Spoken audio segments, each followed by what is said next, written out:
দেখো প্রশ্নে কি বলেছে, কোন অক্ষরগুলির সেট নিচের অক্ষর বিন্যাসের শূন্যস্থানে পরপর বসলে তা সম্পূর্ণ হবে। তো এটি হলো অ্যালফাবেট সিরিজের একটি টাইপ, ঠিক আছে। তো চলো কোশ্চেনটি সলভ করি।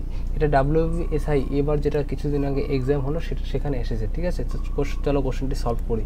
AB দুটো দাগ এখানে দিয়ে দিব, তারপরে BAA, তারপরে আর তার দুটো দাগ হবে, আবার হলো AB।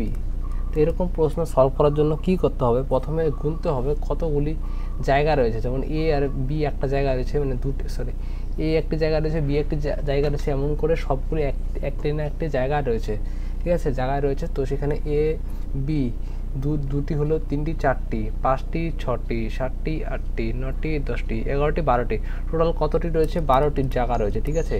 12 কীভাবে হয়? 3 4 12 হয়, তারপরে 6 2 12 হয়। আমরা প্রথমে এইটা চেক করি, ঠিক আছে। আমরা যদি তিনটি ঘর করে চেক করি, তিনটি ঘর করে চেক করছি কতগুলি হবে।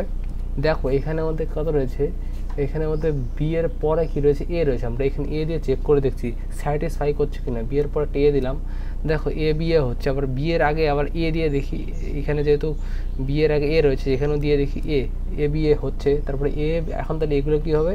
এখানেও হবে, তাহলে এ হবে। সুতরাং এদিকেও কী হবে? A B A. আমরা স্যাটিসফাই করে যাচ্ছে সমীকরণটি। তো এখানে কী হবে?